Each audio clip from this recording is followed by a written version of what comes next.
Exactly, but none of them believe me. Maybe an extra valid.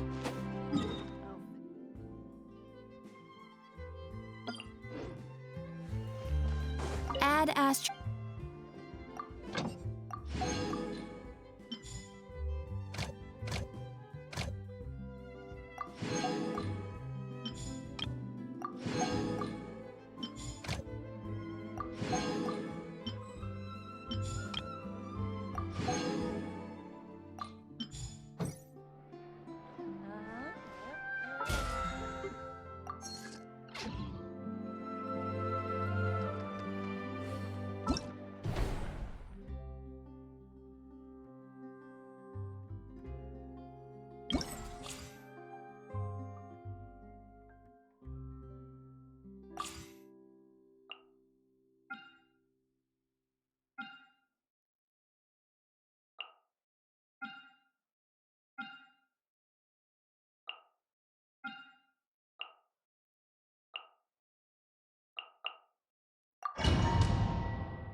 Away now.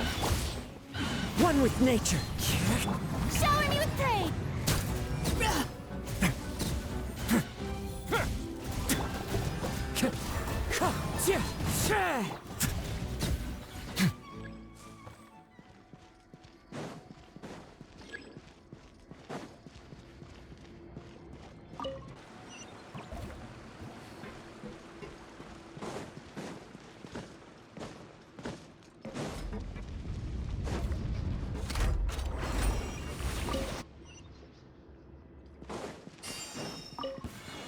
Yes. Fallen leaves. Adorn. Final warning. Leave the wounded to... Let the world collide! Stay cool. Face your guilt.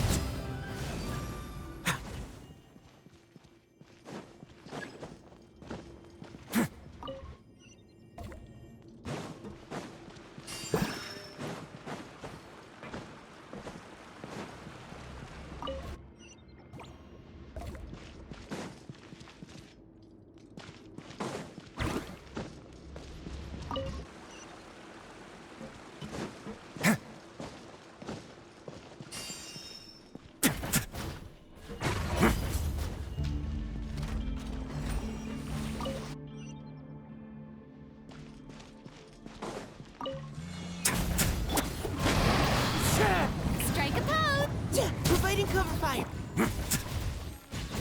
Let's begin.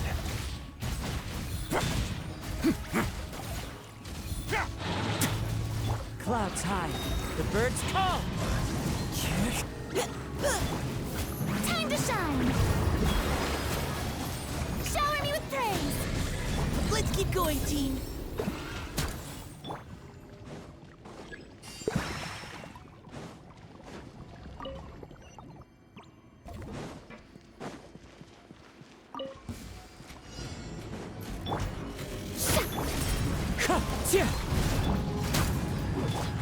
Away now.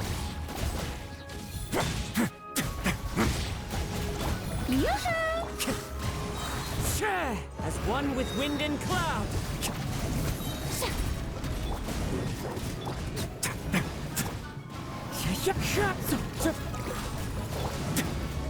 Let's begin. Clouds high. The birds. Let the world come alive! Leave the wounded to me. Final warning. It's going to get a little chilly. On my way now.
This realm is...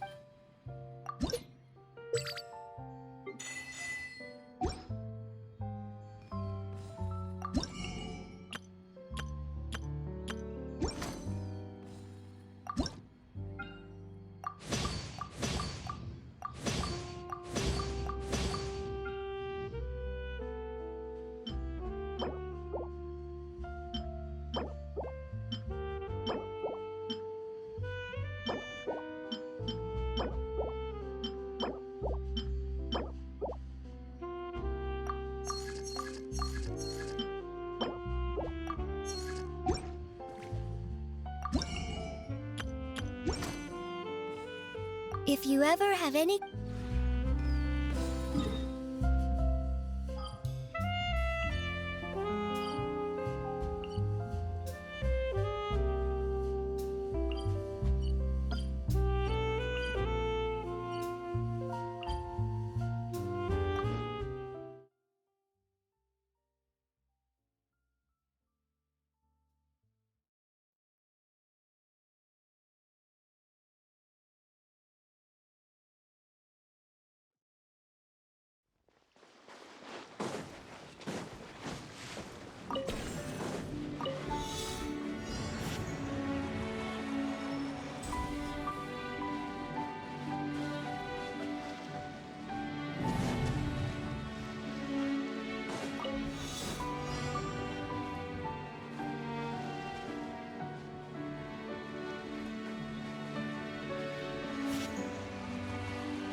I'll keep this close.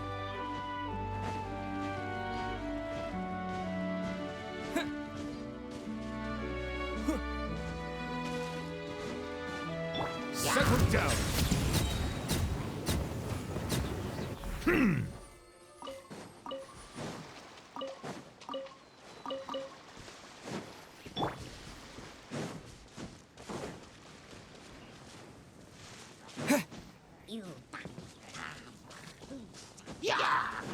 Silence!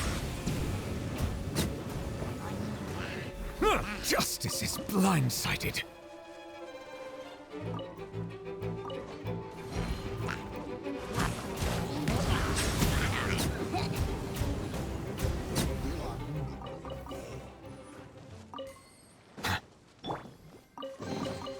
Is this... An answer from this world?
A reward on the road.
Ad Astra.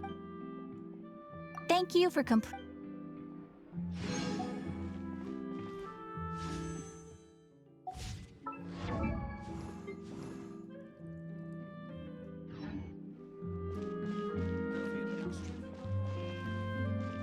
Time itself is a silence. Exactly. But none of them believed me.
Time itself is a silence.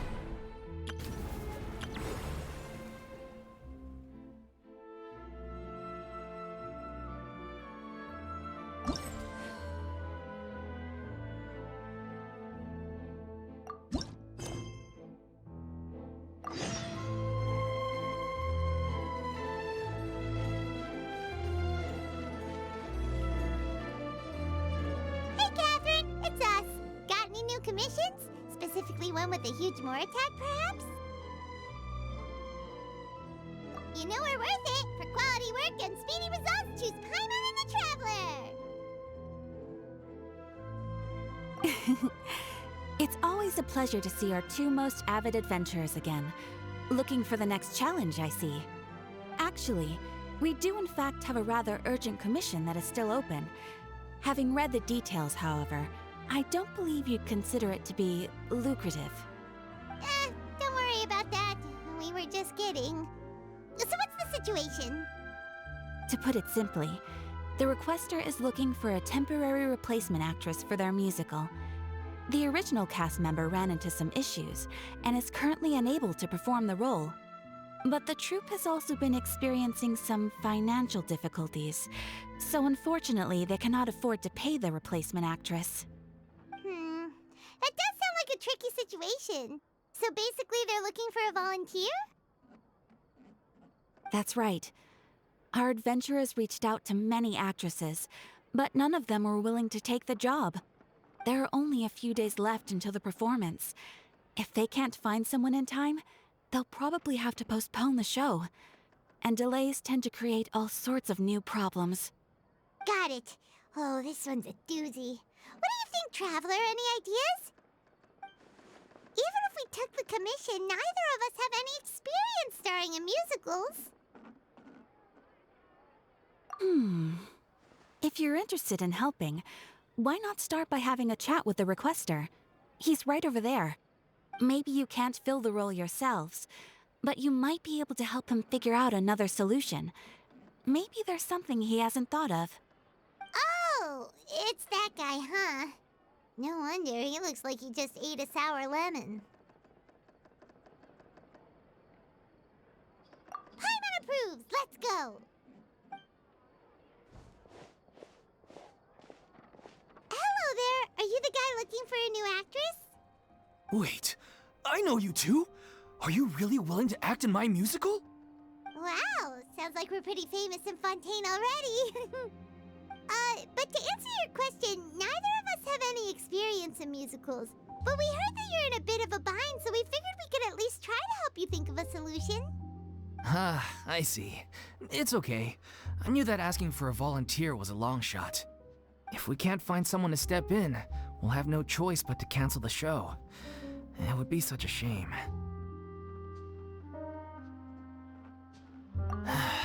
That's the thing. We're not some high-profile theater troupe, just a group of amateur enthusiasts. All our sets and props are very crude. We're grateful enough just to get an audience, never mind ticket fees. If we had a way to make this profitable, things might have turned out differently. But now, it looks inevitable that we'll disband. Disband? You're splitting up the troupe? Oh, I guess the lady at the Adventurers Guild didn't tell you? Yeah, this is supposed to be our final show together as a troupe. One last show, and after that, we go our separate ways. So we were really hoping to end on a high note. Nobody wants things to just fizzle out. Not after all the time and effort we've invested into it. Yeah, the leading lady, in fact. She's been dealing with a chronic illness ever since childhood, and unfortunately, it flared up again recently. It really drains all her energy, so she's in no state to perform. The show just won't be the same without her. But for everyone else's sake, I still hope we can find a way to hold the performance on schedule. Got it. We have a clearer picture now. Let's see if we can come up with any ideas. What if we sponsored the show? Traveler, how much more are you carrying? Please, there's no need to go that far. I wouldn't feel right asking such a huge favor, and I can't promise that we'd ever be able to pay you back. Good point. If the actress just goes through the motions for the Mora, that's not exactly rescuing the show.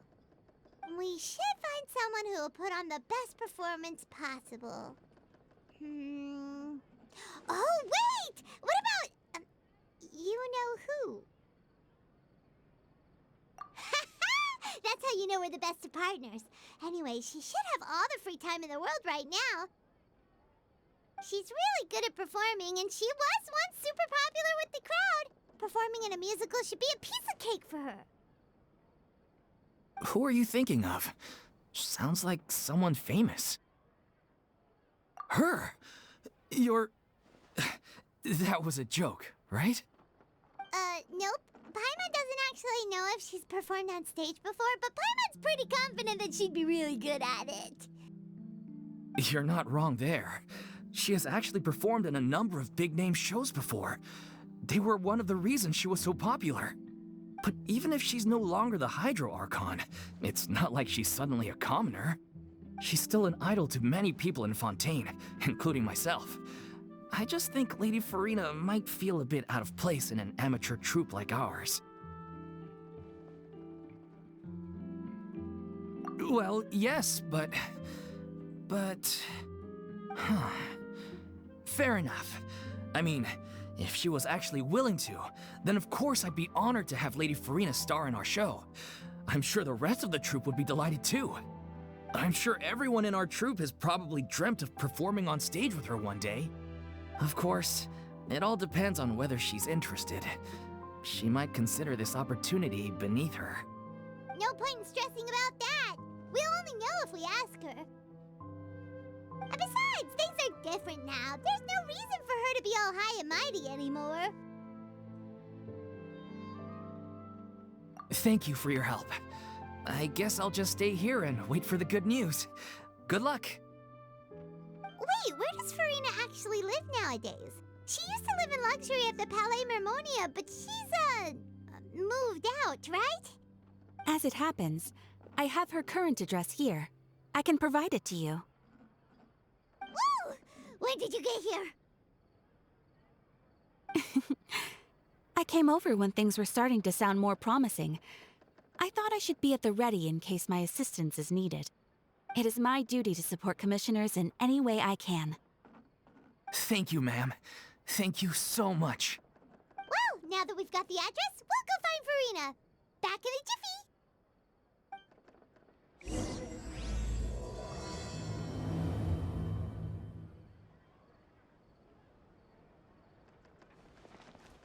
I can't believe they're seriously asking Lady Furina. Seems a little over the top. Try not to worry. May I pour you a glass of water?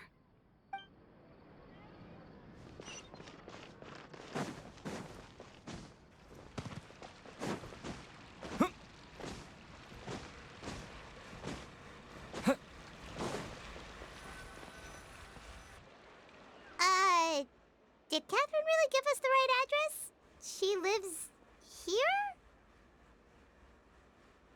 Not that there's anything wrong with this place, it's just, a bit of a step down from the Palais Mermonia. You know, it's common courtesy to make sure the homeowner isn't an earshot when you're denigrating their abode. Ah! Okay, when did Poppy Gun of Thin Air become all the rage? First Catherine and now you? I was just out on a shopping trip. I ran out of macaroni, so I went to grab a few more bags. I used to have a much wider range of choices when it came to food, but now I'm finding that simple, traditional home cooking can be quite delicious too. Not at all. As long as you have different kinds of sauces in, you can have macaroni and tomato sauce one week, macaroni and bolognese the next. Oh, sounds like you're really struggling to cope. How rude! Questioning my cooking skills. The audacity! It's not like I have a very eventful life these days. Actually, I barely leave the house. So I don't see how it's unusual that my meals are a little simpler now too. Besides, I'm sure I could master dishes like la lettre focilor or blubber profiteroles in no time, if I felt so inclined. Ah, there it is. You don't know how to cook. Not yet, maybe, but... Anyway, what are you even doing here? I do hope you didn't come here just to ogle at my fall from grace. Let me first be clear that I'm not taking guests at this time. So if you're just here to clown around, then please be on your way. Shoo! Sorry! We're sorry! Please don't be mad! Yeah, exactly! What the traveler said! Paimon wasn't trying to make fun of you. Hang on a sec, you weren't exactly holding back either. My help?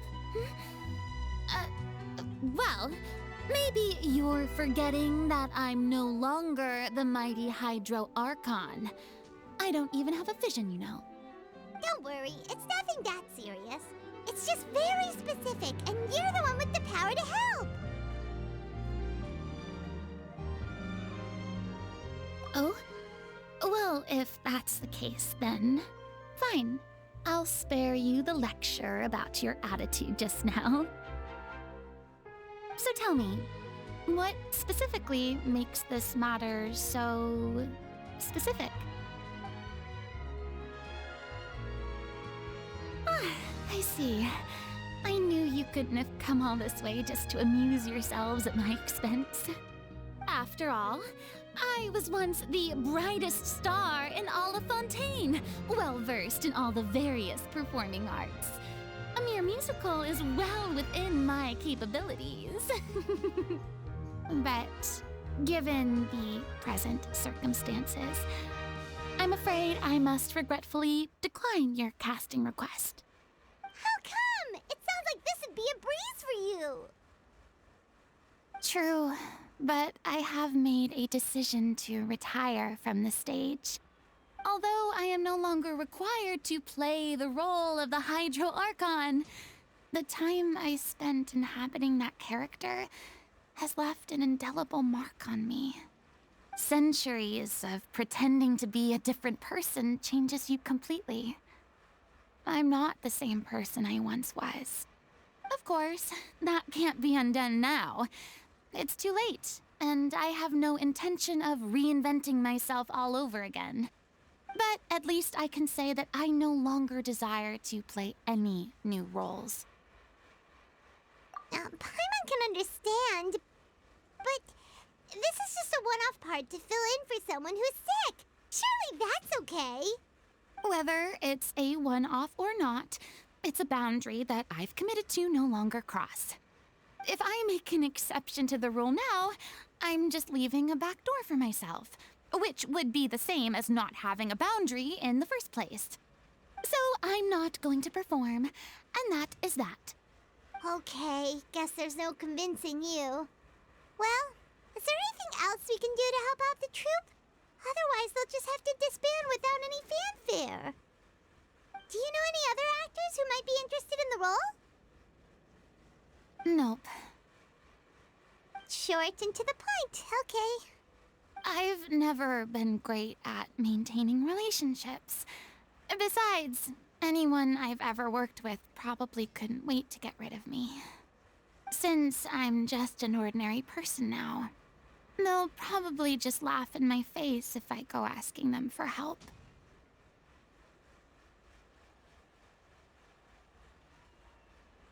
true, but I mean, could you even blame them?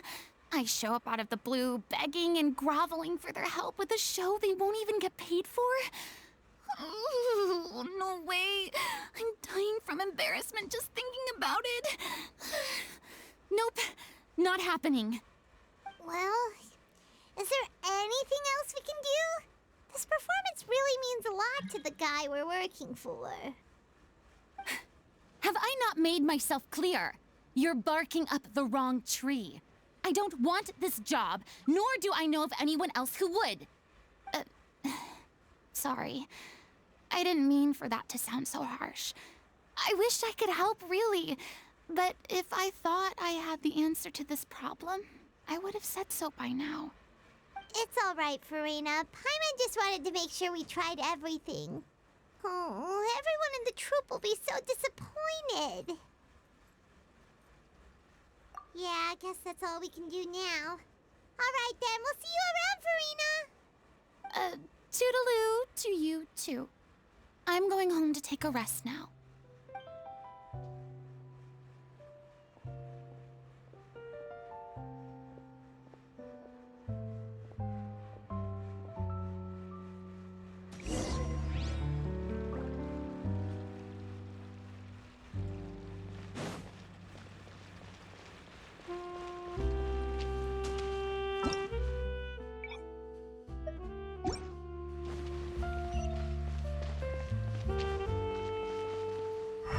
It's too bad, but we have to respect Furina's decision. Maybe the thought of performing brings up too many painful memories now.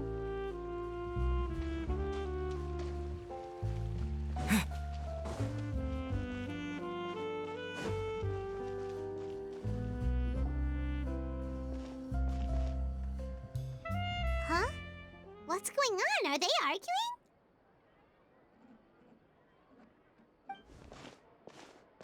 That's besides the point. I'll ask you again.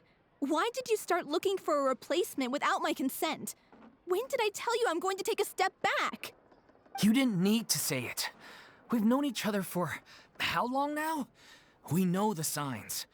But you never tell us about your illness, even when it's clearly flaring up. And that gives you the right to make a decision on my behalf? Shortly after you left, the troupe's lead actress came to the Adventurers Guild. She believes that she's healthy enough to perform. Excuse me, but can you both take a moment to discuss something else for now? The adventurer assigned to your commission has returned. Sorry, I was just dealing with a little misunderstanding. So, how did your conversation with Furina go? Sadly, it's a no from her. We tried to persuade her, but she wasn't having it. She doesn't want to play the role for personal reasons. I see. Well, circumstances have changed a little, so maybe that's not such bad news after all. You see, our leading lady has just informed me that she's well enough to make it to the show after all. Staging the musical with the full original cast was always the dream, of course. Oh, right! Sounds like everything worked itself out then.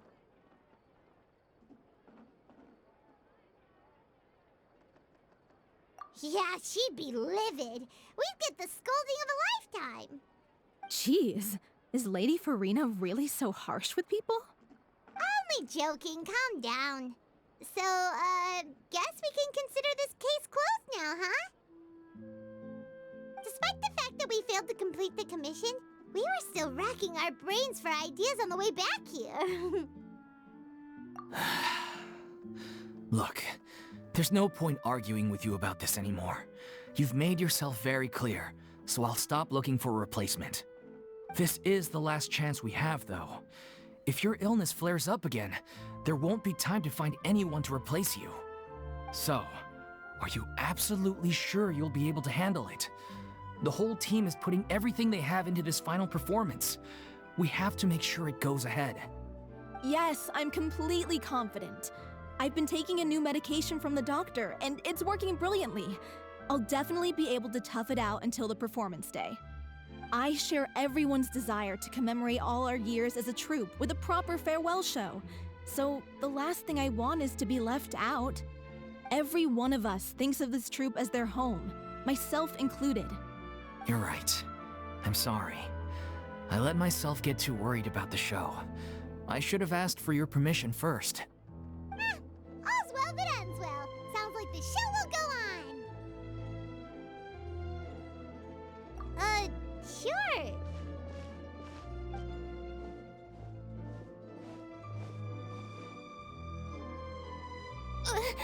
Hey, how did you... I was just passing by because I realized I forgot a couple of items on my shopping list. All right, I'm coming. No need to drag me.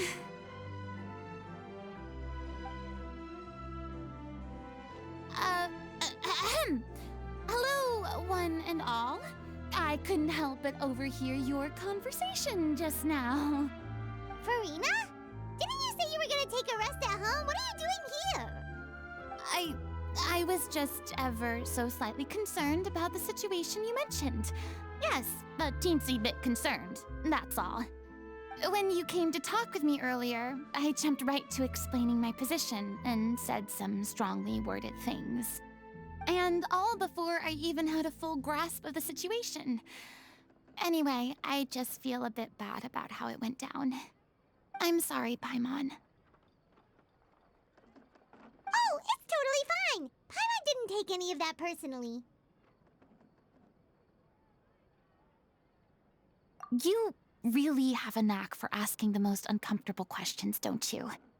I felt very sheepish, having had a change of heart after flatly refusing you. And then, to make matters worse, you caught me. But in any case, it sounds like the issue has already been resolved. Yeah. When they said they were gonna ask for your help, I almost had a heart attack. I mean, how could we be worthy of having Lady Furina star in our show? There's no need to think like that, and no need to keep addressing me as Lady. Just Furina is fine. I was wondering, if this troupe is so important to all of you, why does it have to disband? If the difficulties are purely financial, then there must be a solution. You could put the shows on pause while you look for a sponsor, for instance. Everyone seems so devoted to the troupe. I'm sure if you keep chipping away, you'll find a way through.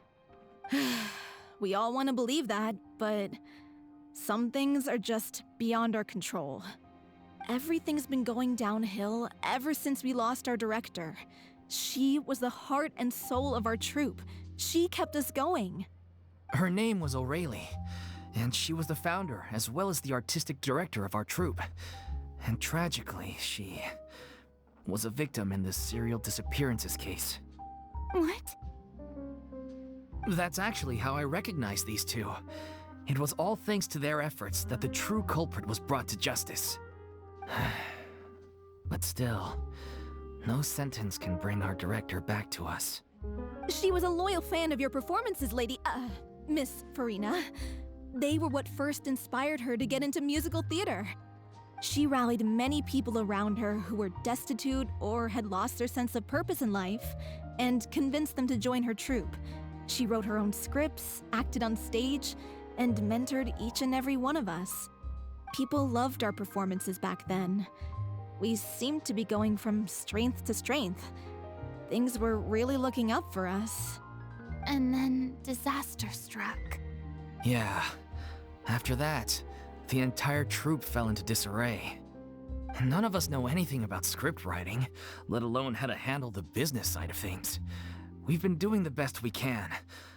But despite our efforts, things are slowly but surely falling apart. It's agonizing. But ultimately, we'd rather end things now on our own terms than stick it out to the bitter end and watch all our dreams turn to dust. Oh.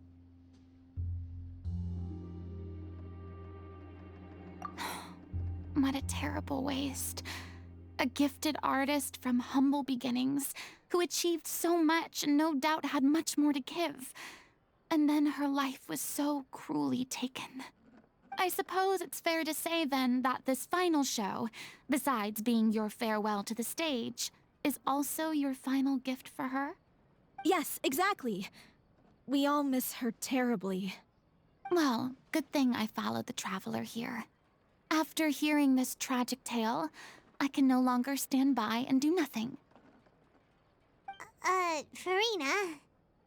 I know what you're thinking, but I by no means plan to cross the boundary I've set for myself.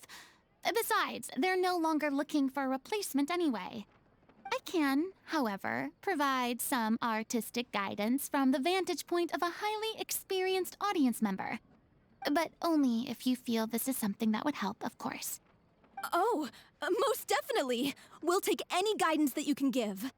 We unfortunately don't have any budget for a consultant, though. Will that be a problem? I don't need any compensation.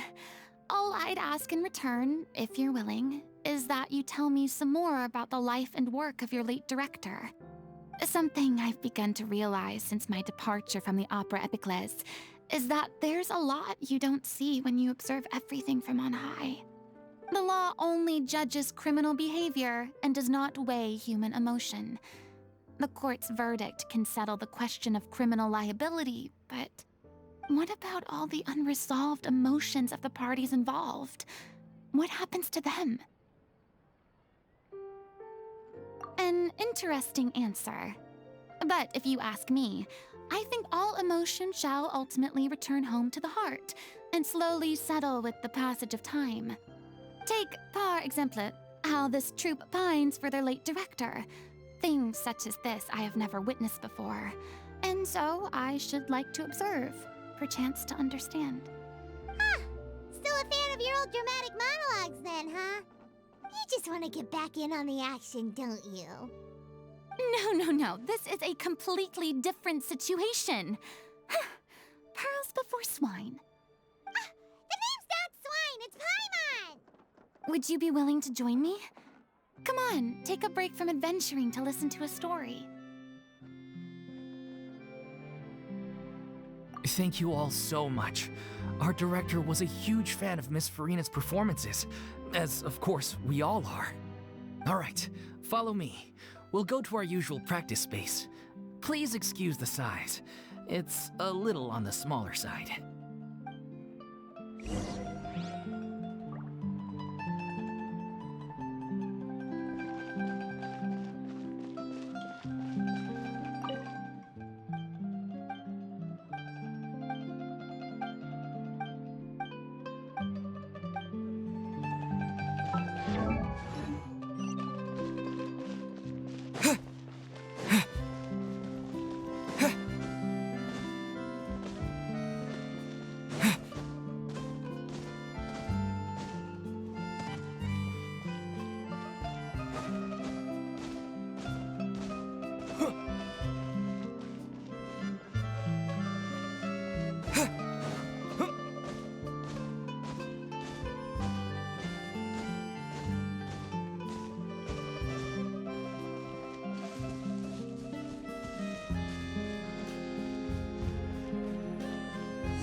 Huh?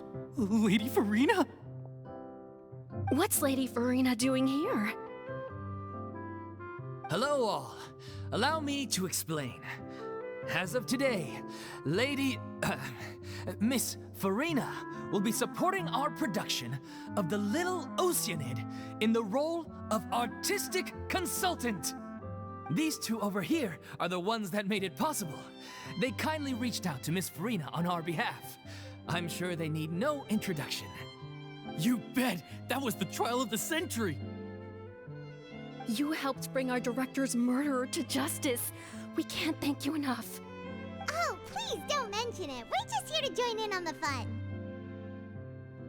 So, you were saying The Little Oceanid? Yeah, that's the name of our final show. It's an unfinished script left behind by our director. One of our greatest regrets is that she never got to complete it. So, if we can bring it to the stage and make it a successful show, we can all take some solace in that.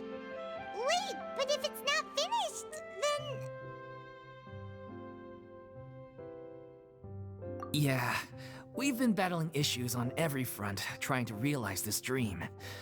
Anyway, let me give you a quick summary of what the story's all about.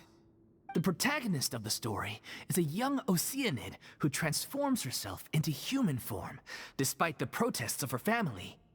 She longed to live just like any other human, and sure enough, she found friendship and even love. Everything seemed perfect. But one day, her true identity was exposed, and her world came crashing down around her. So far, so good. A classic tale. What happened after that? That's one of the issues we've been trying to deal with. Unfortunately, this was as far as the director got with her script. We need a proper ending so we can bring this musical to the stage. But people have different opinions on which direction to take it in. We still haven't decided between a happy ending or a true-to-life tragedy. By true to life, you mean the director's sudden disappearance? Yeah, like they say, truth is stranger than fiction. But then there's the question of whether we really want to use the stage to pass our raw pain onto the audience. Exactly. A lot of the time, people come to watch a show just hoping for some light entertainment. We have to consider their emotional stake in this, not just our own. And one last thing. We're still waiting on confirmation from two of our main actors. The first is Paulo, who plays the protagonist's lover. He's locked himself away to focus on writing an ending for the script, but the deadline's passed and we still haven't heard from him. The other is Villemont, who plays the main antagonist. He took the director's death pretty hard. Hasn't set foot in the city since. He did write to us, promising that he'll be there for the final performance, but we haven't seen or heard from him since. So we're not really sure what to make of that. Huh.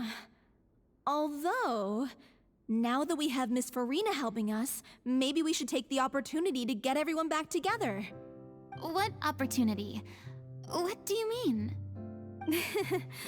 Maybe you're unaware, but your name has always been like a rallying cry for us. Our director was constantly singing your praises. All of us look up to you as a role model. Oh, stop! You're making me all flustered. Although, not in a bad way. I suspect the reason they're dragging their feet is that they have their doubts about whether the show will really go ahead, considering all the issues you've been facing. But one by one, all the obstacles are being removed. Now is the time to rally the troops. Makes sense. Okay, priority number 1, let's check in with Paulo and see where he's at with the ending. He went back to Poisson a few days ago, said that staying in a friend's home might help him to relax and escape the feeling of isolation. I thought the last thing his friend would want right now would be to take visitors, given that Poisson was flooded not too long ago. But I guess it's the opposite. A friend in need and all that. Yeah, maybe he could use some company. Poisson?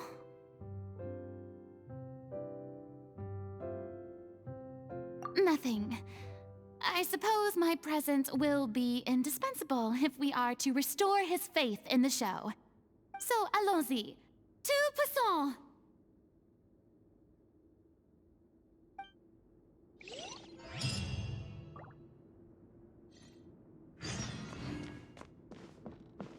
Pressure's on now. We gotta make sure we're fully prepared.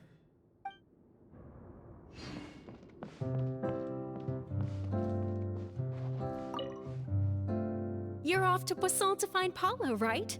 Have a safe trip. We'll take care of the troupe while you're gone.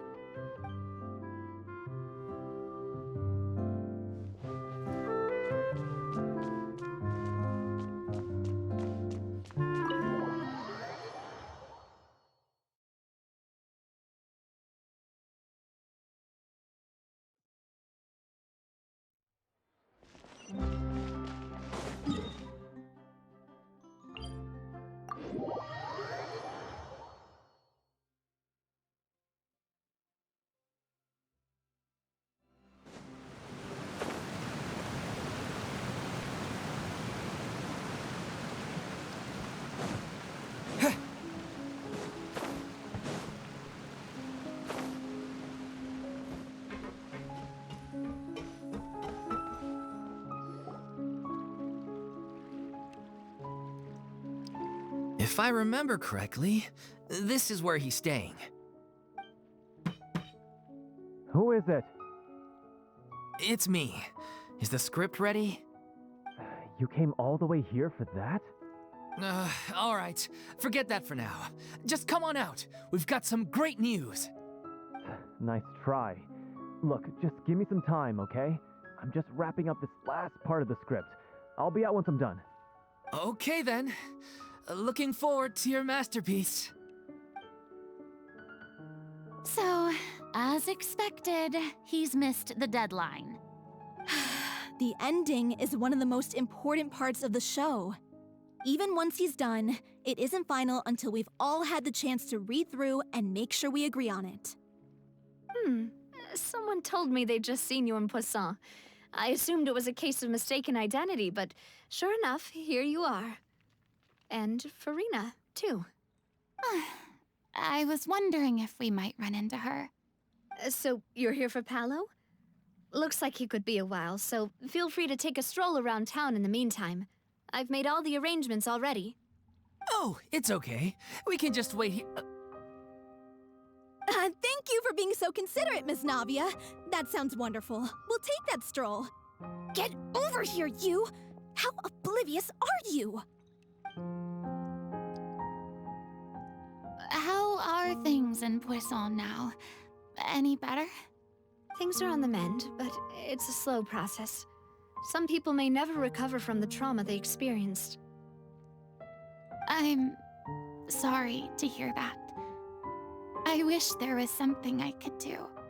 Please, must our conversations take such a depressing turn every time we meet? We all have painful memories, but we don't have to let them cloud everything we do. And if you're trying to make a new start, perhaps it's best if you don't bring up the past all the time. Thank you for your words of comfort. You make a very good point. But for now, at least, I think I should stay with the way I'm feeling for a while longer. It's okay. These things take time. Moving on from a painful experience is easier said than done. Which brings me to why I'm here. I thought you should probably know that not everyone here is ready to forgive and forget after the Hydro Archon's inaction in the face of catastrophe. To avoid upsetting the peace, I told the townspeople that everyone here is a member of the theater troupe, and that you are just an actress playing the role of Furina. It's not a perfect solution, but hopefully it means you won't have to lie low while you're here. That's so thoughtful of you, Navia. Well, what do you expect? I am the courageous and considerate president of Spina di Rosula, after all, like my father before me. Anyway, that was all. Look after her now.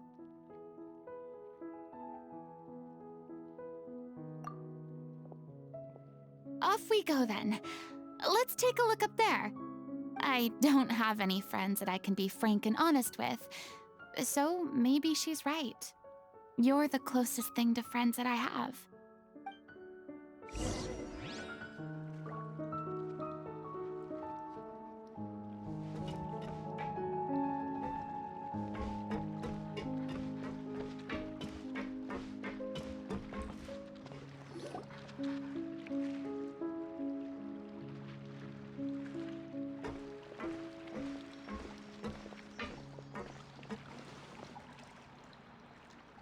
I'm so grateful that Miss Navia was so understanding. To be perfectly honest, I didn't know if I was ready to meet her. It's always easiest to just run away from your problems. But that never fixes anything. You can't get around the obstacles without facing them. So that's why you were nervous when they brought up Poisson. Yeah. I'd be lying if I said I wasn't scared of coming back here. Still, I felt it was something I had to do. As I was saying before, I want to see for myself the things that I never could in the past. I'd be overjoyed if the people here could find it in their hearts to forgive me. But they're more likely to unleash a tirade of vitriol against me, which, of course, I completely understand and accept.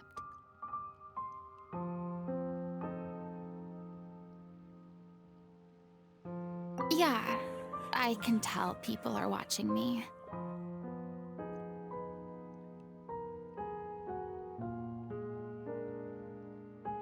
I'm sure some people here see the idea of someone coming to Poisson dressed as the Hydro Archon as extremely disrespectful.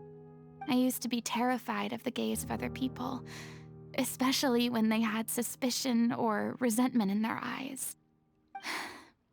I guess I wasn't quite ready for this after all. I'm surprised you're making yourself go through all of this. What do you mean by that? You expected me to just keep running and hiding from my responsibility forever? Look! There seems to be a crowd gathering over there. Probably time we made a move. How about we check out Spina di Rosula's ship? We should have a view of the whole of Poisson from there.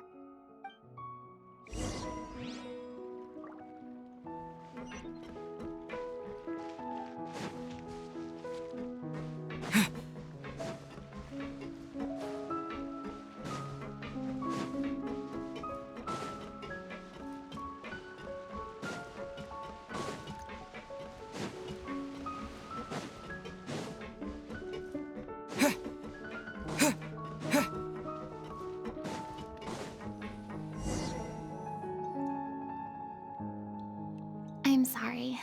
You probably just wanted a relaxing stroll, and here I am dumping all this heavy stuff on you. We don't mind. It's actually refreshing to see a different side of you. Great.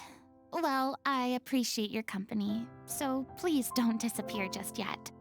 I don't know whether you can tell, but the years of suffering and loneliness aren't the only reason I have a hard time facing up to who I used to be.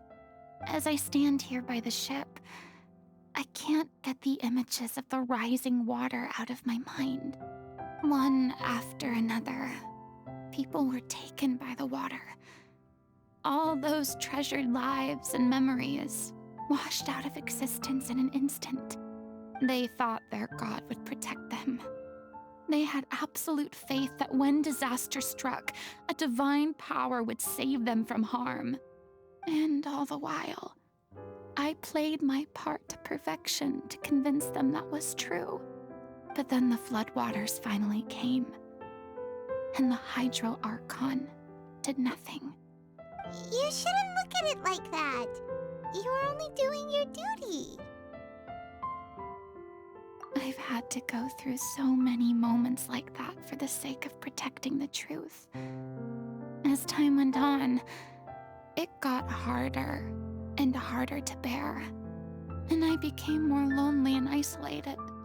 Eventually, I realized I had nothing left except the truth.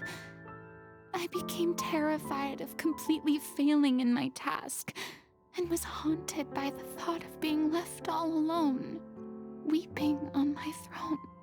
Fortunately, we were able to avoid the worst-case scenario thanks to the help of heroic individuals such as yourselves. Everyone rose to their responsibilities, and I finally regained my freedom. But on some level, freedom also means no longer being needed. I have no further use to people.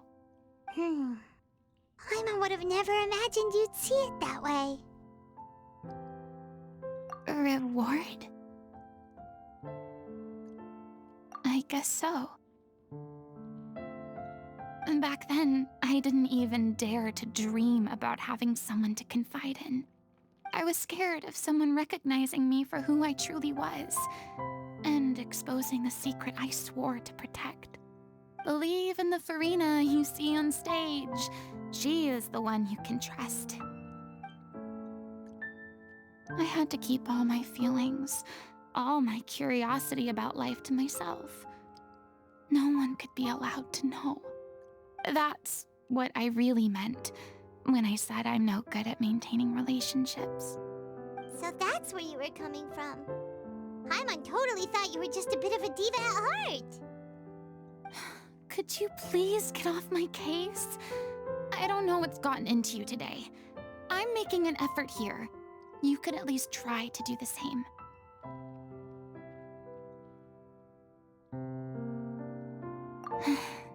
I do. I once had nothing but the truth, and now I'm finally free to live my own life again. And even though I have no idea where I'm going right now, at least the choice is in my hands. All right, it's about time to head back. Paulo should have finished the ending by now. Sure. Okay, let's head back and check it out.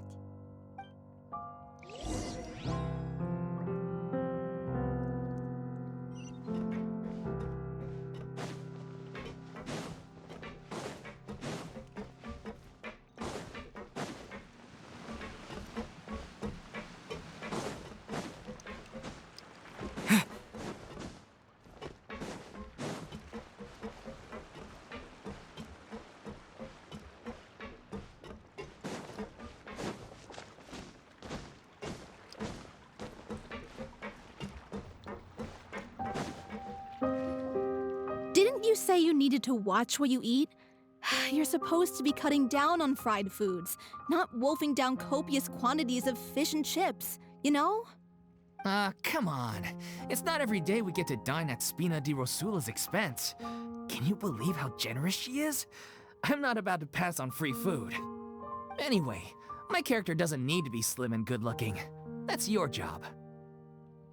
Are you kidding me right now? It's not your character's health I'm worried about, it's yours. I've spent my whole life battling the effects of ill health, and it kills me to watch you willingly ruin yours by filling yourself up with junk all the time.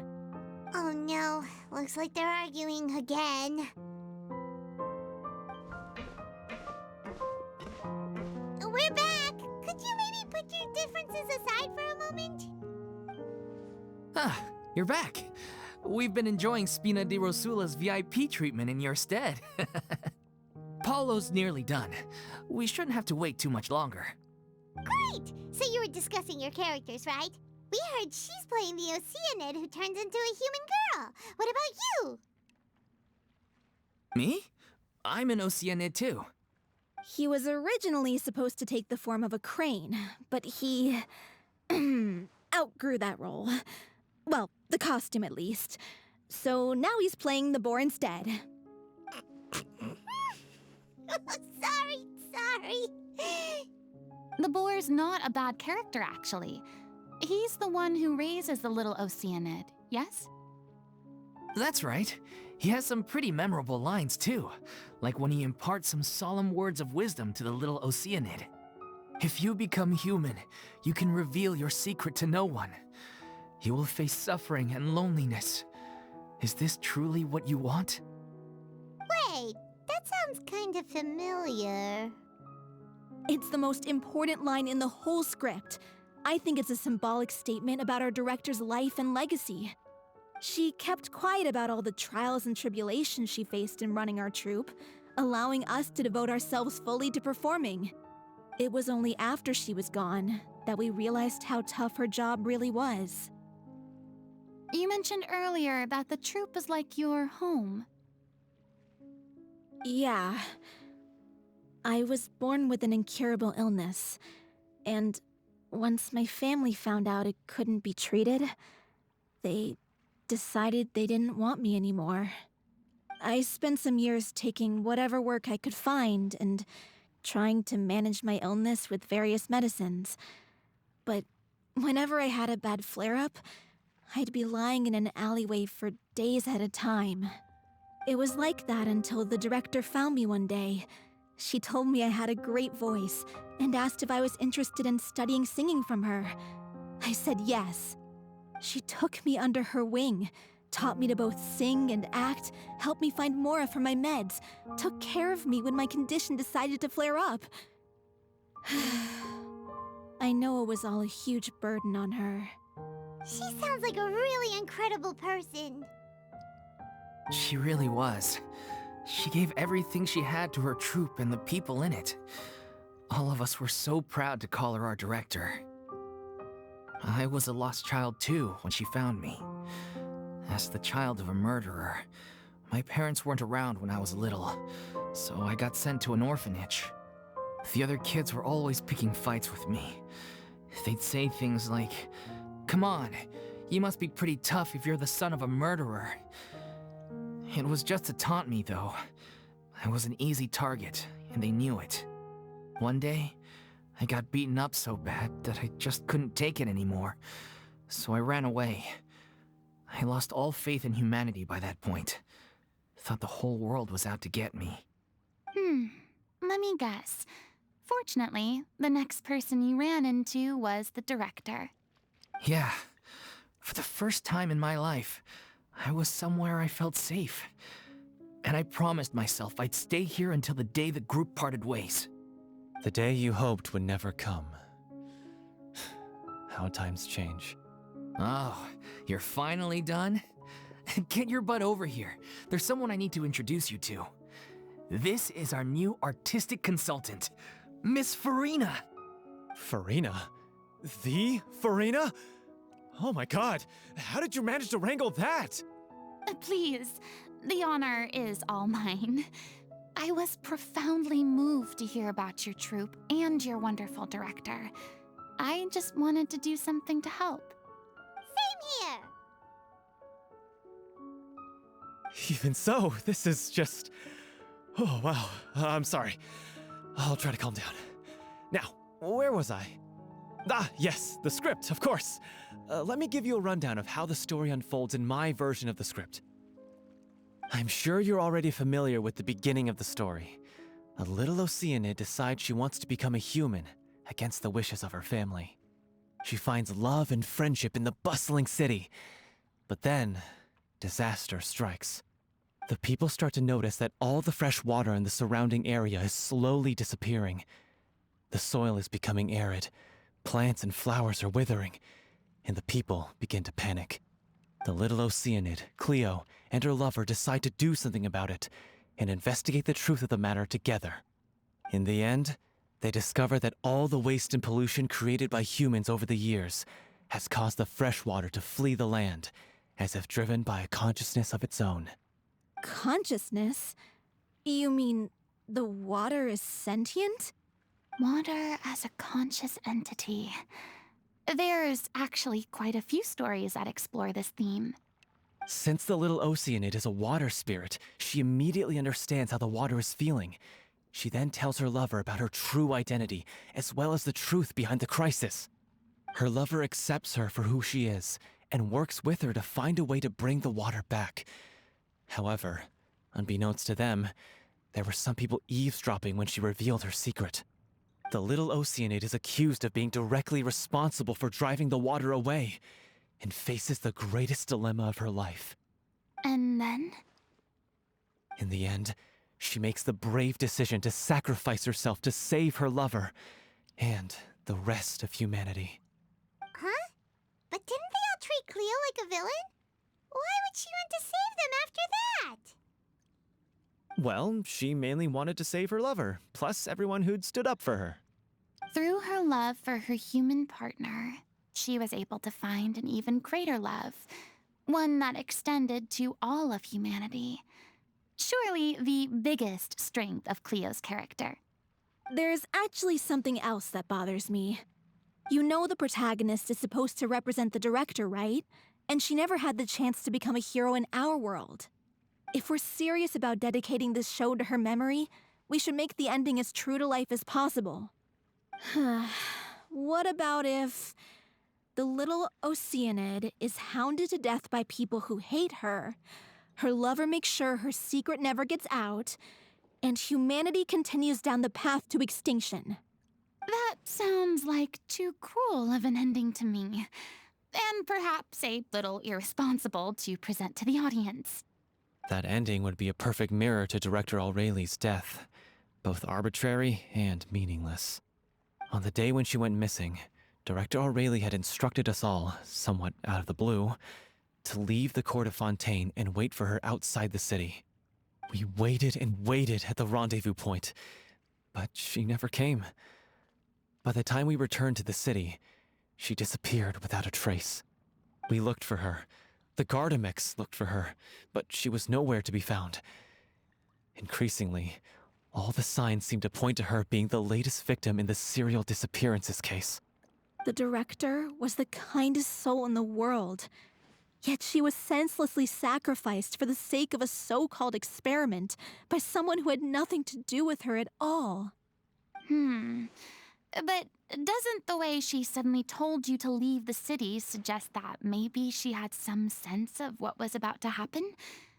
It almost seems as if she was moving you to safety. I've been trying to follow up on that ever since, but all my efforts so far have turned up nothing. Villemont might know something, but he won't open up to me. Villemont? The one who's playing the role of the villain? Yeah. He's been overwhelmed by grief. I think the director's death hit him hardest of all. Grief? Guilt, more like. Also, I have a hard time imagining that anyone took it harder than me. Because, well, speaking of the play being true to life, I was deeply, madly in love with O'Reilly. What? You kept that one quiet. It's time to be upfront with you all. No more keeping secrets from each other. We'll never be able to agree on the ending if we can't be honest about how we feel. I did tell her how I felt once, but she turned me down pretty much straight away. She said that we were all like brothers and sisters to her, and she'd never considered us as potential romantic partners. Not that it came as a shock or anything. It was what I was expecting to hear. So I told her I'd always be there for the troupe, and I'd always be there for her.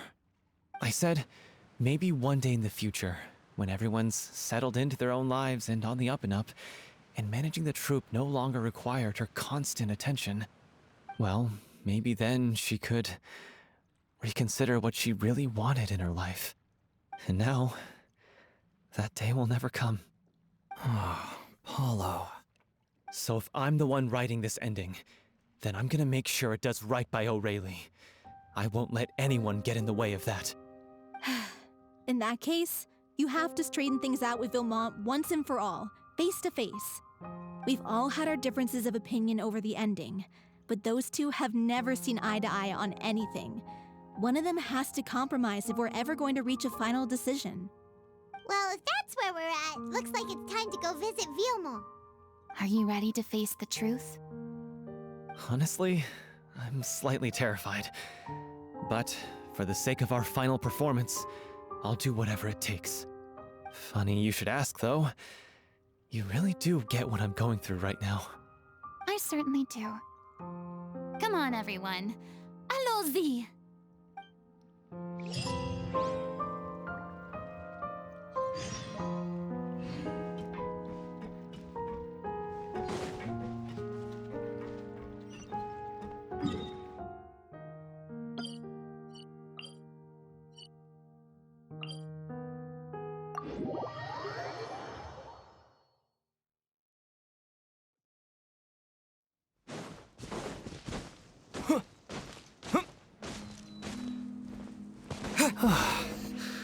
This is tough going. Delphi, are you sure you can manage in your condition? I could ask you the same question. Try to keep up.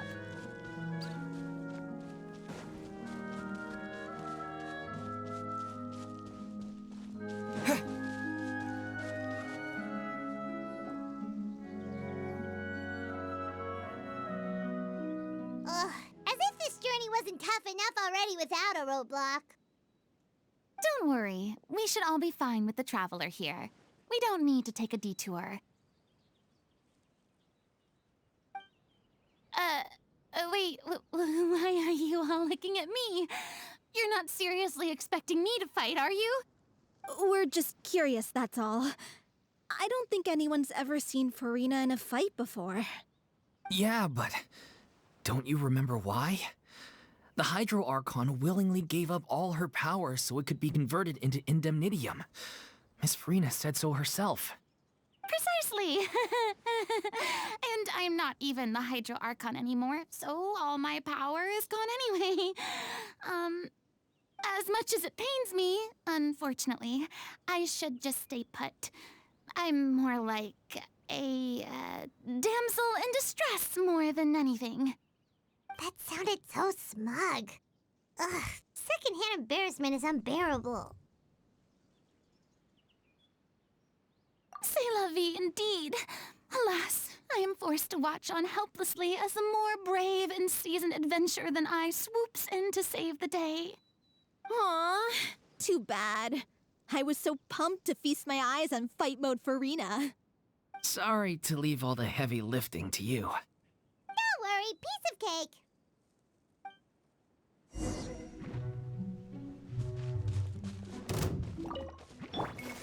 Stabilize! Say cheese! This is order! Wipe out!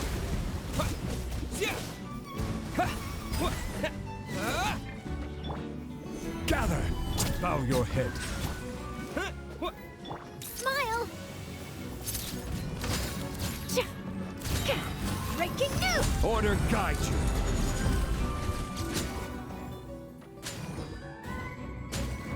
Stabilize! Be sanctified.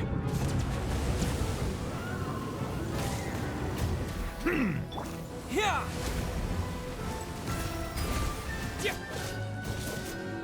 Bravo! Good show!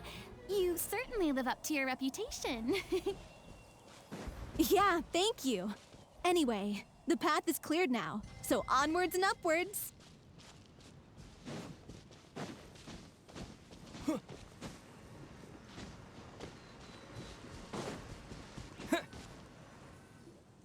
Vilma, are you there? Huh? Oh, it's you guys. Wait, what's Lady Furina doing here? I can explain. We've been rounding up the whole troupe. We now have everyone except you. So, you think knowing the truth about the director's disappearance will help you write an ending to the script that pleases everyone? I care just as much as everyone else about making the Little Oceanid a success. That's why I wanted to wait until after the show. If I open this can of worms now, I just don't want to make things difficult between us. We're supposed to be a unit when we're on stage. Vilma, avoiding the truth will not help anyone. Unless you mean to suggest that Aurelie's death had something to do with you. I don't want to talk about it. Listen, Vilma. I used to think that my love for Aurelie was a point of shame. I never brought it up to anyone. But now, I've made up my mind to put it all on the table. I'm prepared to face everything, to sacrifice everything for the sake of the show. The Little Oceanid cannot be complete unless we do justice to Aurelie on an emotional level. This is why people think of you as not being the smart one. As you all know already, the troupe was kept afloat not from ticket sales, but donations from the audience. Of course, that was nowhere near enough.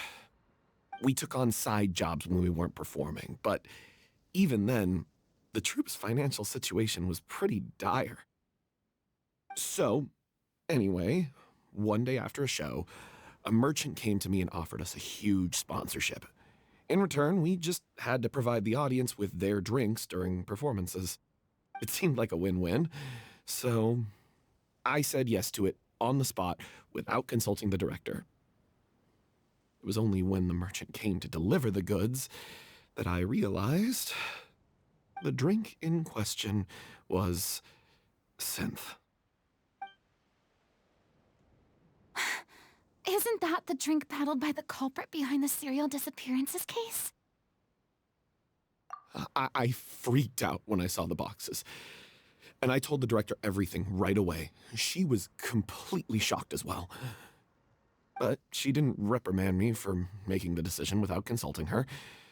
Instead, she contacted the merchant and stated that the troupe could not agree to this collaboration. The merchant was furious. berated us for going back on our word and threatened to sue us for damages. The amount was astronomical. There was no way we'd be able to pay. And then? I was going to sort it on my own, but the director stopped me. She said that this was an issue for the whole troupe and it wasn't my fault. But things only got worse from there. The synth merchant just wouldn't let up, and then suddenly the director told us all to leave the city one day. I knew then that things must have reached a boiling point. I admit this whole thing was my mistake. I didn't dare to tell any of you the truth back then, and after the director disappeared, I was even more afraid to say anything.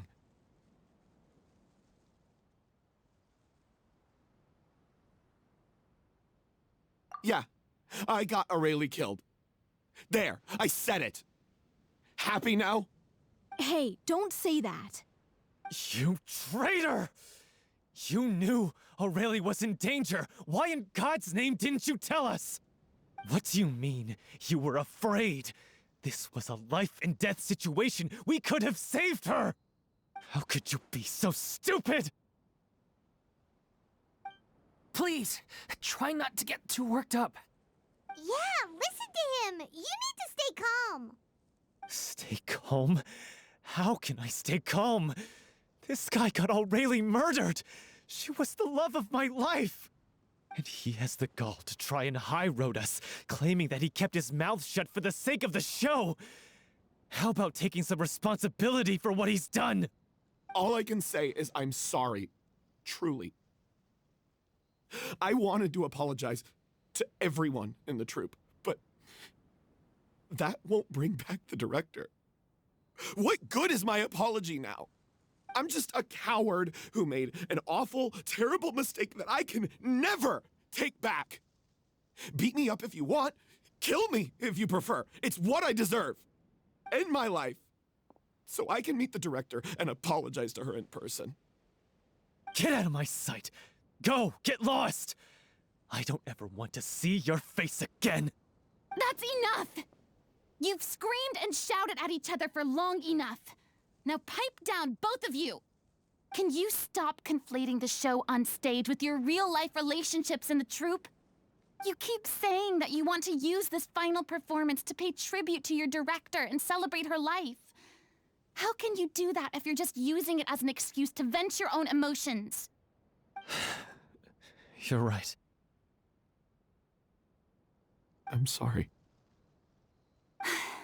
On stage, the lead role is the focal point of the audience's attention. And you're all used to seeing the director as the heart of the troupe. But in her own life, her greatest desire wasn't to be the center of attention. I can tell how much she loved you all, and how much she loved the troupe. What she wanted was to build a warm home for all of her brothers and sisters. To shield you all from the storms that rage in the world outside. That's how you should remember her. And that's what you should be celebrating. I understand why you're trying to make her the hero of the story, but isn't she your hero already? After everything she did for you? Yeah. So think hard about what that means. And then think again about what you hope to achieve by arguing with each other. If you really hate each other and can't reconcile your differences, then you could just call it quits now. Why bother with the final performance if the group is already fractured? But you can't bring yourself to do that, can you? You care too much about Director Aurelie and the home she built you all to let go. What are you laughing at? I don't see what's so funny. Sorry, I didn't mean it that way. It's just that, for a moment there, it felt like our director was back with us again. If she'd seen Paulo and Villemont at each other's throats like that, she would have scolded them exactly like you did, in that same stern voice. Really? But she sounded like such a gentle person. Of course she was. Even her harshest lectures came from a place of kindness, and it showed. She really was a truly outstanding person. What you said, really puts everything into perspective. I'm truly sorry. I really meant for this to be a genuine apology, but I ended up making it all about me and my self-pity. It's all right. Let's save all this for after the performance. So, the ending. What are we gonna do about it? Clearly, everyone needs to take a step back for now and reflect on what really matters. When emotions are running high, things get lost in the fray. The end of the story needs to focus back on O'Reilly herself. She's the true star of the show. What do you mean? The Traveler is right. You once investigated that underwater synth base and recovered items belonging to the victims. If you could find anything that O'Reilly left behind, perhaps we can get a better sense of what she went through in her final days. You really think that's possible? I trust that nobody would object to the ending of the story being based on O'Reilly's true feelings. No. Well, we'll leave this in your capable hands. Come, let's pay a visit to the Palais Mermonia. The rest of you, head back to the rehearsal location for now and wait for our good news.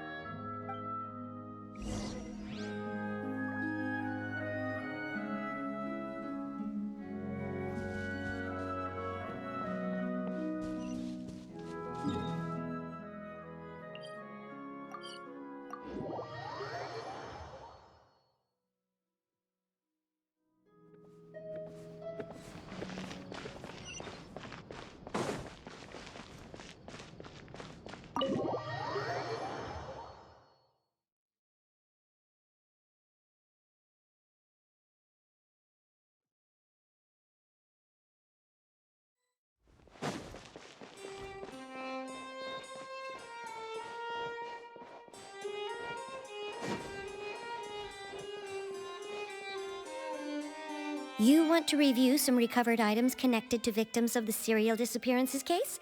But, that case has been closed for quite a while now. Still, since you were the ones who discovered and submitted the evidence in the first place, you don't actually have to submit an application. Okay, please hold on. I'll have someone dig them out.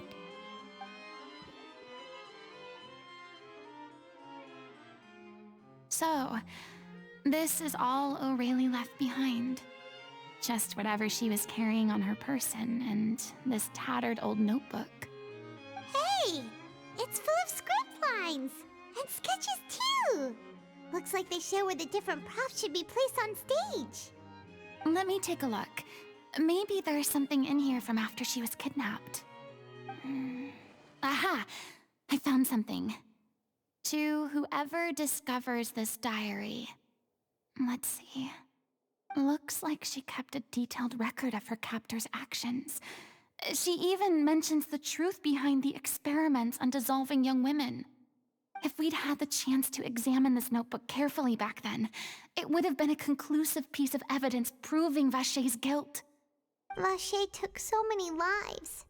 It's still so unthinkable how many victims he had. I guess O'Reilly must have written all of this down in the hope that her records would one day be of use to investigators. Wait, it cuts off. Her handwriting here gets patchier and more illegible by the line. She probably didn't have much strength left. Her final words are... I'll let you read them for yourselves.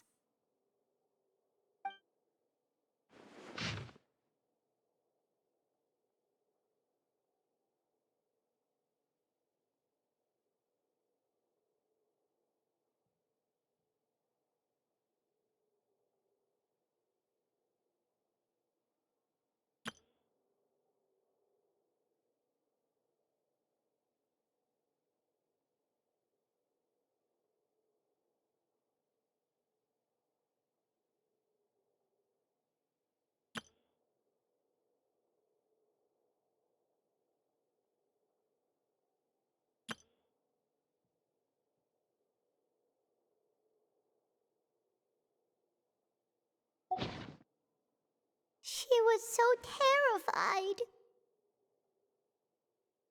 She may have been a mighty hero in the eyes of her troop, but at the end of the day, she was only human.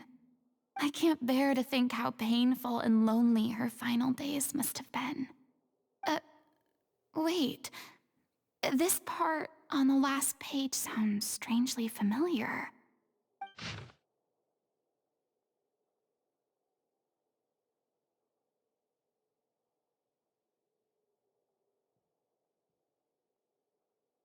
If you become human, you can reveal your secret to no one.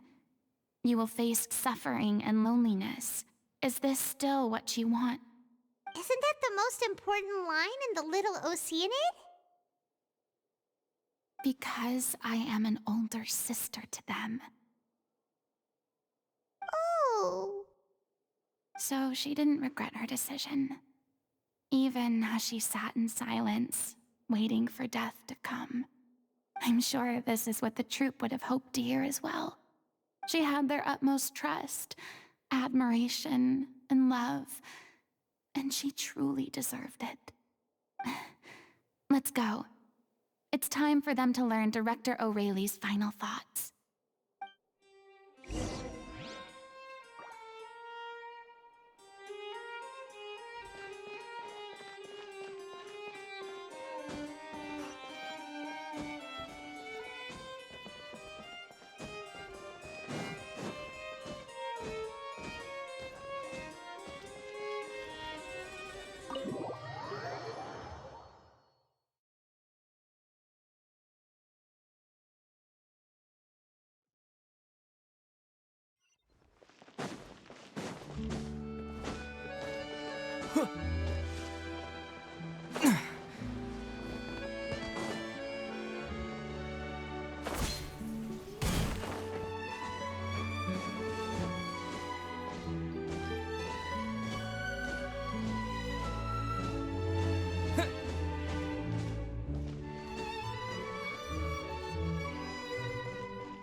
She deserves a hero's farewell.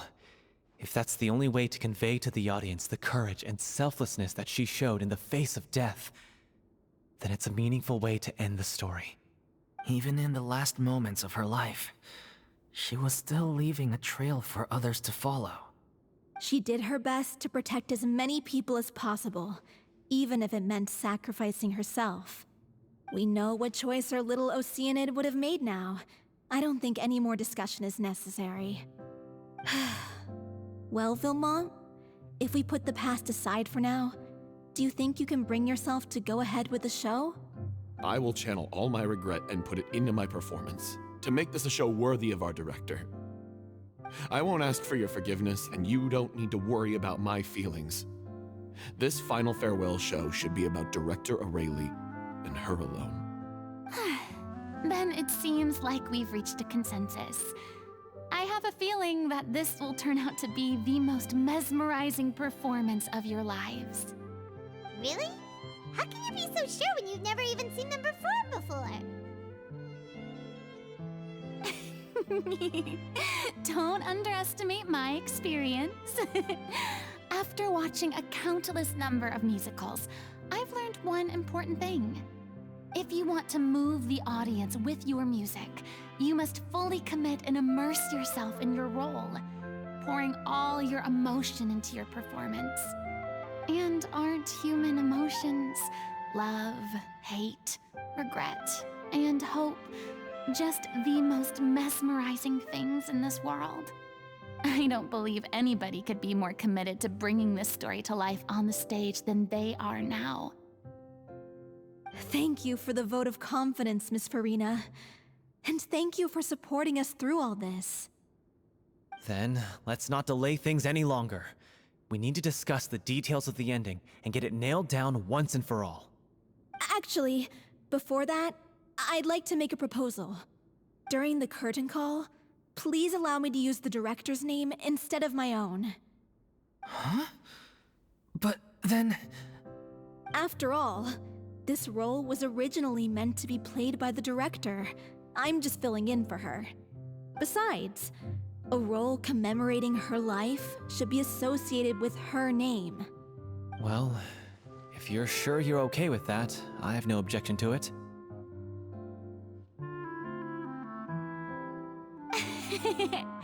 Now we're talking like a serious acting troupe. All right, I'll leave you to fine-tune your musical while I go and procure a stage. Procure a stage? Oh, it's okay.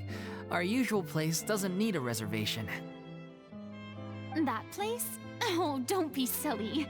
For an extraordinary show, we need an extraordinary stage. By which I, of course, mean the Opera Epiclese. Whoa, wait, what? No. That's never going to work. It's far too fancy for the likes of us. What are you afraid of? Surely you don't think that Aurelie's story is unworthy of the grandest stage in Fontaine. No, that's not what I meant. It is supposed to be your grand finale, right? I have no problem with it then. How about the rest of you?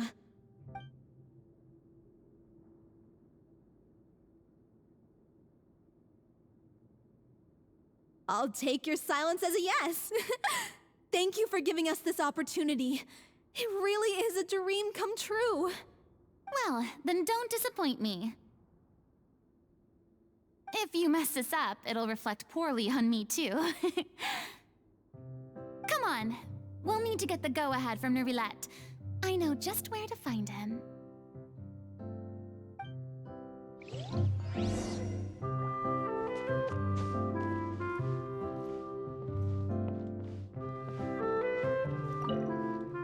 Best of luck to you.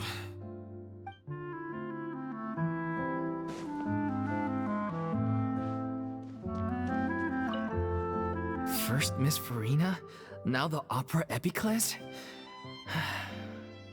If only the director was still with us. Hey, come on. There's no point in dwelling on that now.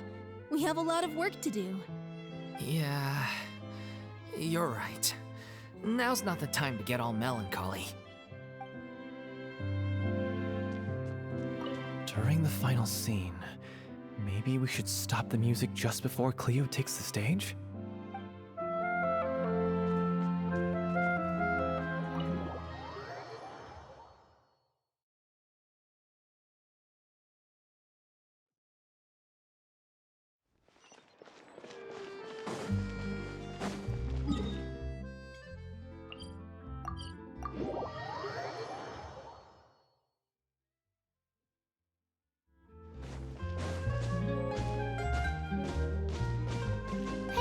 Look at that! Looks like I guessed right. You were just guessing?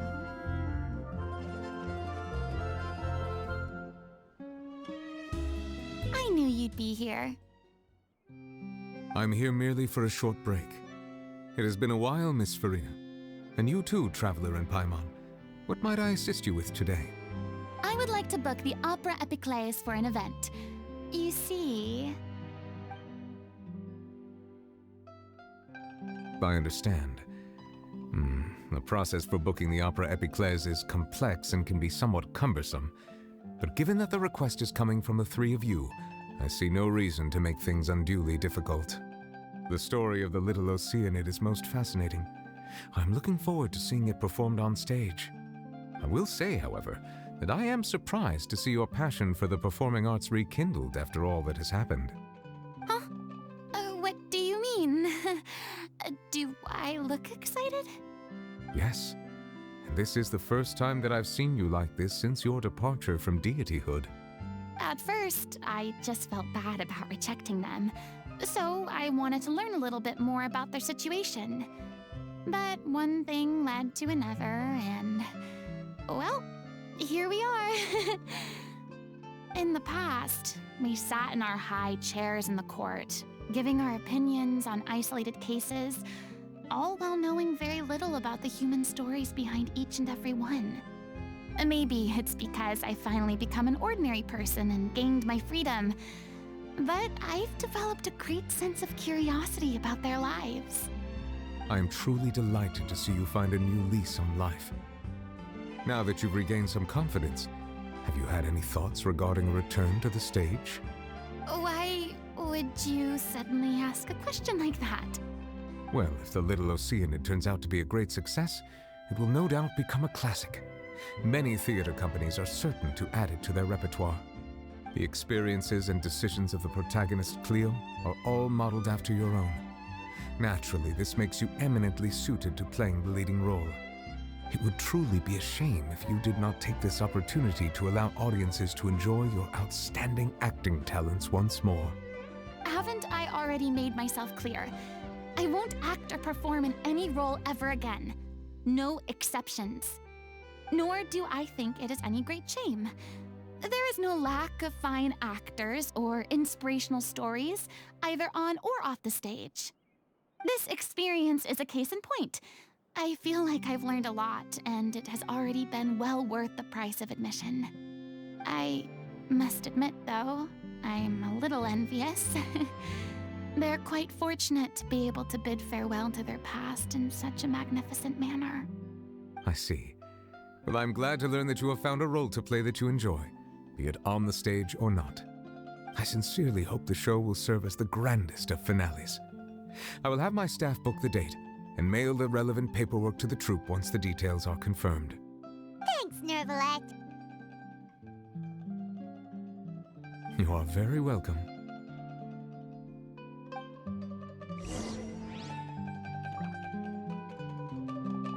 Many people were once enthralled by Lady Furina's performances, myself included. I hope that one day she'll be able to understand that our appreciation was always sincere.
Yeah.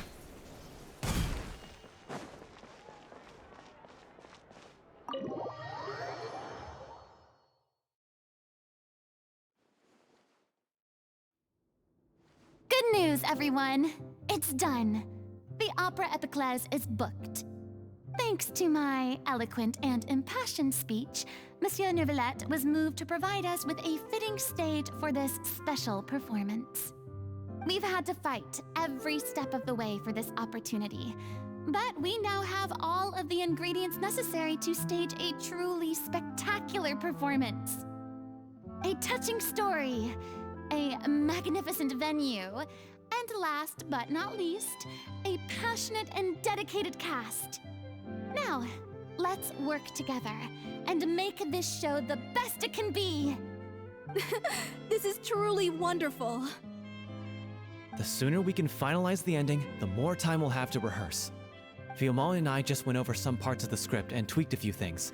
I think it's really going to resonate with the audience now. Wow, you two had a constructive conversation? That's great! Oh, communication is vital to any good performance. Look at us. We've come so far. I never could have pictured this scene a few days ago. It's amazing! Even though Furina's still being a bit of a drama queen about it all, she's really fired everyone up!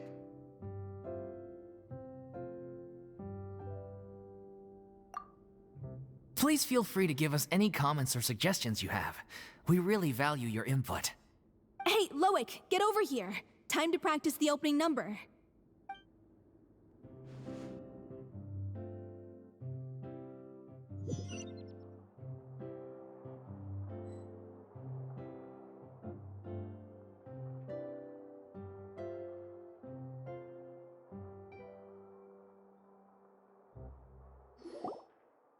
Cursed Cleo. She stole the waters of life from us. She's a fraud, and she must pay for her crimes. This has nothing to do with her. The ignorance and hatred of our people is to blame. How can we hope to win back the water's favor if we don't change our ways? This guy could be useful. Take him hostage. If Cleo wants him back, she'll have to show herself. Leave this place, oh little Oceanid, and never, ever look back!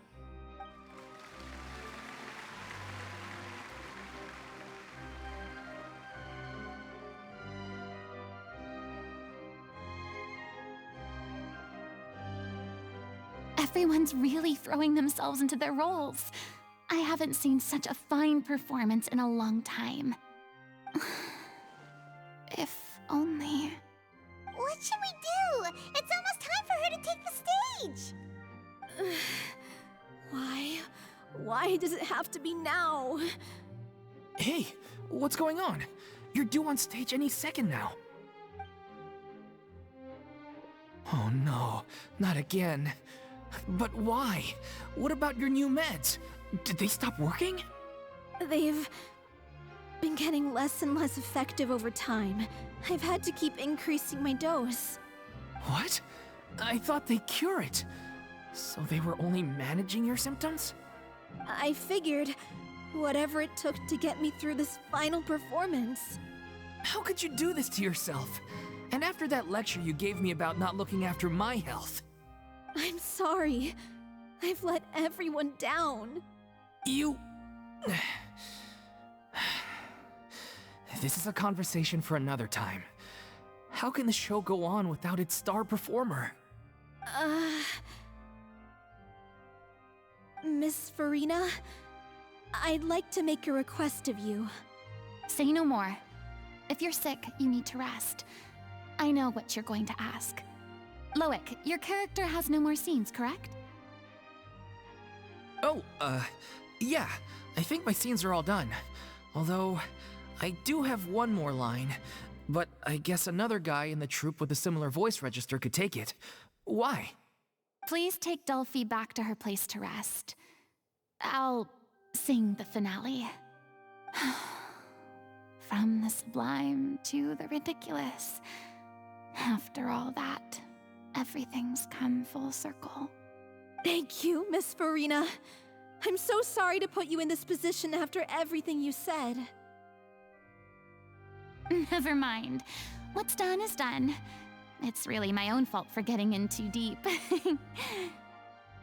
No one likes regrets, myself included. Leave it to me. I've watched you rehearse so many times that I've learned Cleo's part by heart. I do not doubt your acting skills, but please allow me to ask just one more question. After all, this show is dedicated to the life and legacy of our director. What, in your opinion, is the reason Cleo shines so brightly? It's her pure heart. Despite all the pain and loneliness she had to endure, she never once stopped believing in the beauty in this world. Well said.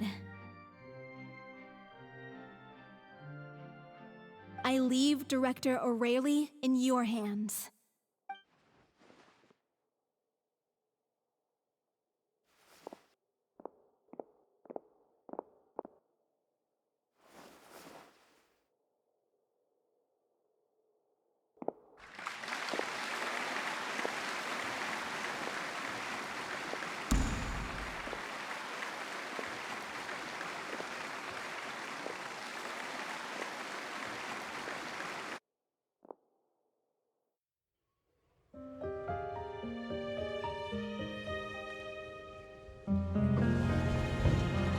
Is she here yet? When she get here? She's not coming! You're wrong. She's here.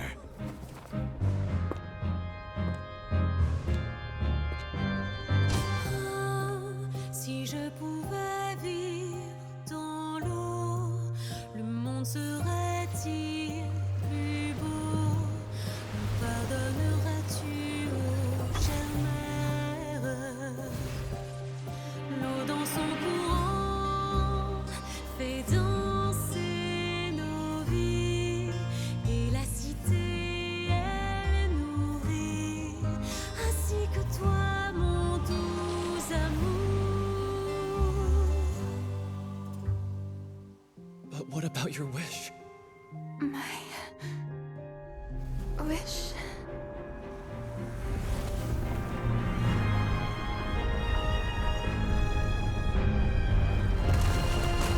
If you become human, you can reveal your secret to no one. You will face suffering and loneliness. Is this truly what you want? Le grand amour ne suffit pas, seul un adieu fleurira. C'est notre histoire de vie, douce et amère. Moi, je suis, serai toujours là, à voir le monde et sa beauté, et ça ne changera jamais, jamais.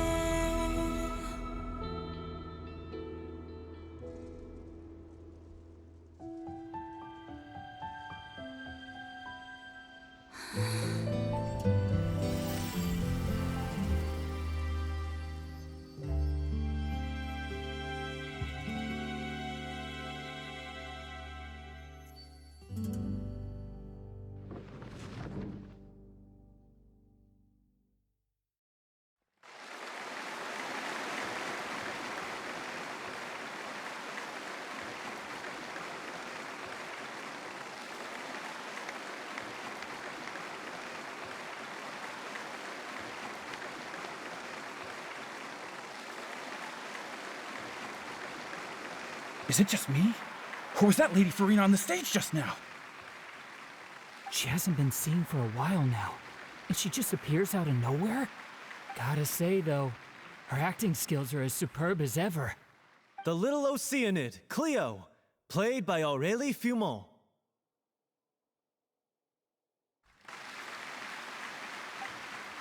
Wait, that's not her name. What's going on? I don't know. Maybe it's just a doppelganger.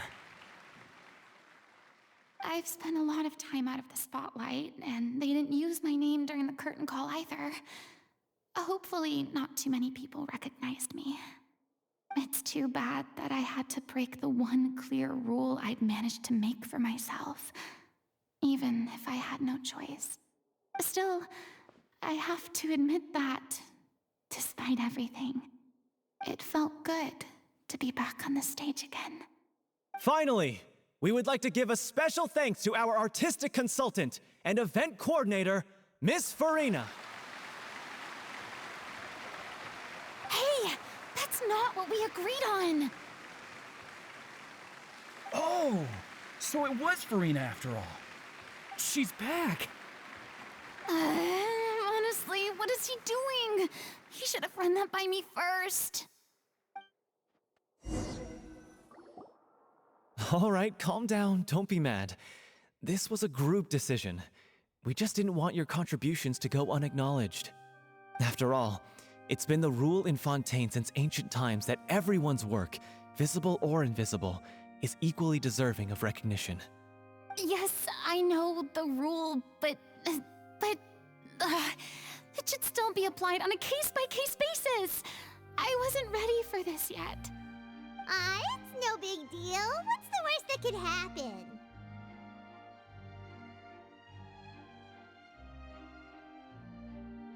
Oh, yeah? Well, since you think it's so easy, you can sign them for me. This is a great chat and all, but can we talk about that crazy thing that happened during the show? It nearly gave Paimon a heart attack. Paimon flew over to where she was supposed to be and was about to drop the prop vision, and then suddenly, a real one popped out of thin air! Oh, that. I've got no idea what happened there either. But hey, it worked pretty well, didn't it? I'll bet the audience has never seen such a realistic prop. Wait, what about Dolphy? I wonder how she's doing. Oh, let's go check on her as soon as we finish clearing the stage. Yes. Plus, she'll definitely want to hear how the end of the show went. If nothing else, we can safely say that we accomplished what we set out to do.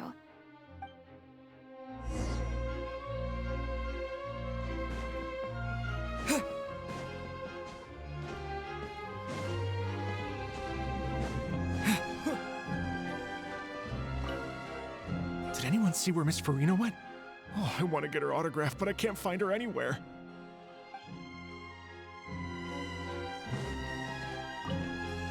I thought Cleo's actress sang very well. Why did they swap her out at the end? I don't know. Maybe that's just how it was scripted.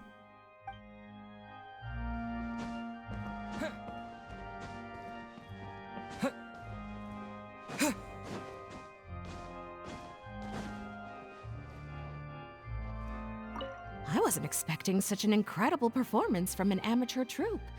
They didn't seem out of place on the big stage at all. Yeah, their technique could use some polish, but the performance in general felt very believable. Hit all the right emotional notes. I think it'll stay with me for a while.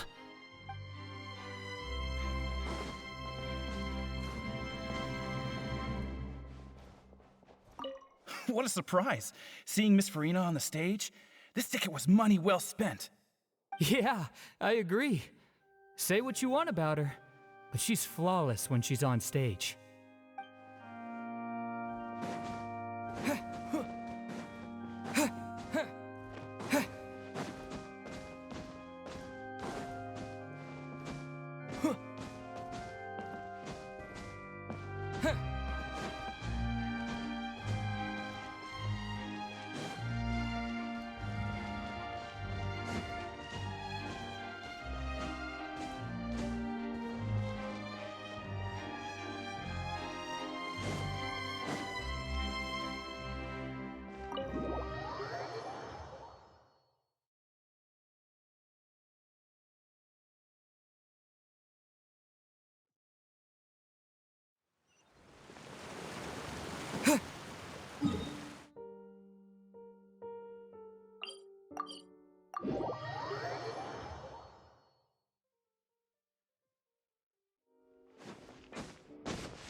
Ah, you're back. She's doing okay. Her condition stabilized after taking some of her original medication. From experience, though, I'd say she still needs a few more days of rest. How did the performance go? Was it a success? Did the audience like it? You'll be glad to know it was fantastic! Also, you're not gonna believe what happened while Furina was on the stage. You'll probably be able to read all about it in the Steambird first thing tomorrow morning. That's wonderful. I'm so sorry I failed to see it through to the end. I guess I was wrong to try and tough it out to begin with.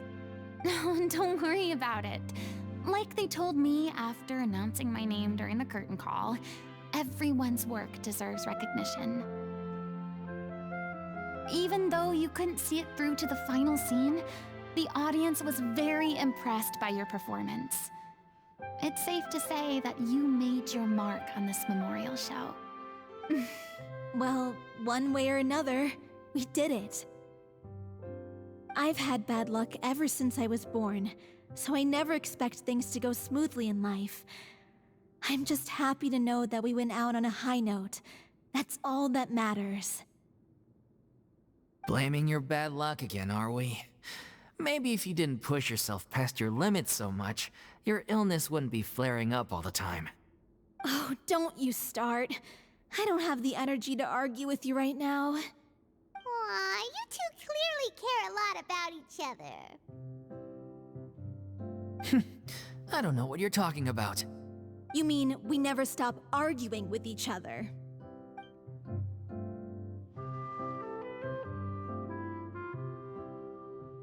So, any plans for the next step? After the brilliant performance you put on, the reputation of your troupe is sure to spread through Fontaine like wildfire. You won't have to disband if you don't want to. You could capitalize on the rave reviews and license out the Little Oceanid to the bigger theater troupes out there. That would do wonders for your financial situation. No, we should still disband.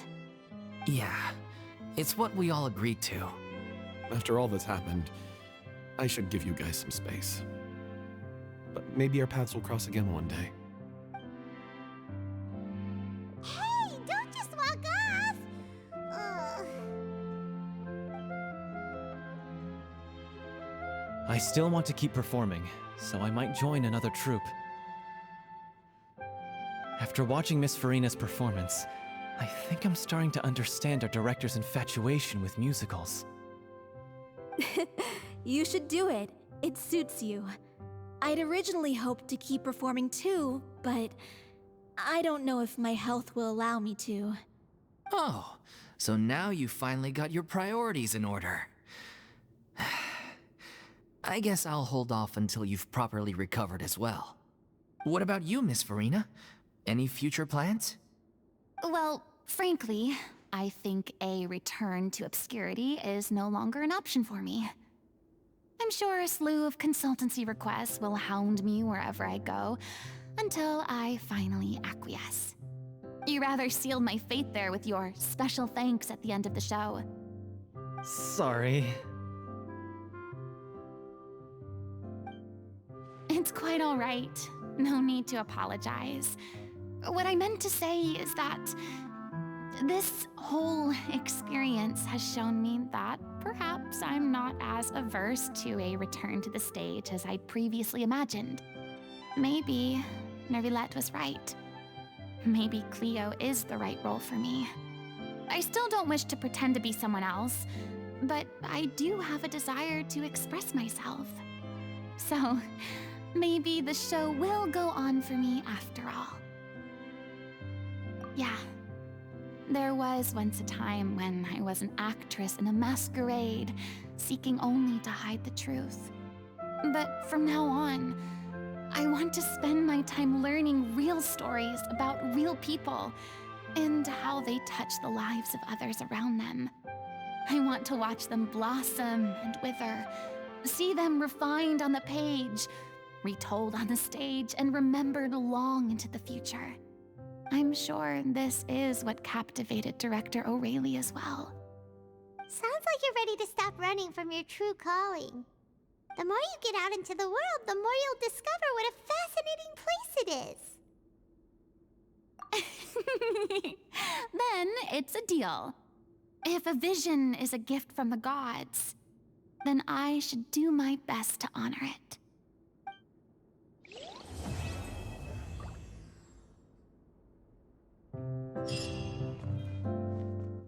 I'm just finishing packing up. As soon as I'm done, I've got an interview with the Steambird to get to. Thanks to all your help, this show was more perfect than we ever could have hoped for. But most of all, I want to thank you for giving me the chance to finally say farewell to Aurelie.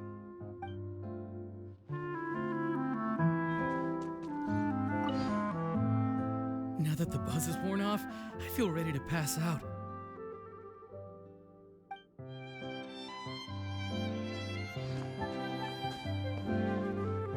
Thank you so much. I feel like I've rekindled the passion I had when I first joined the troupe. It might turn out to be too little, too late for me. But still, this has been the experience of a lifetime.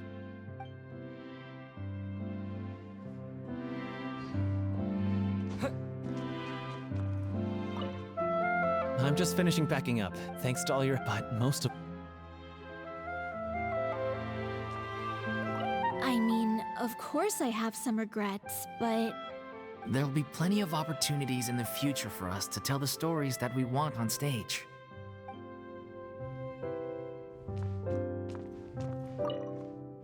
It's ironic to think that in my whole time as a god, I could only ever dream of receiving this kind of power. And now that the gods have given me their blessing, it actually feels more like I'm finally able to take my fate in my own hands. Is that how humans feel about it as well?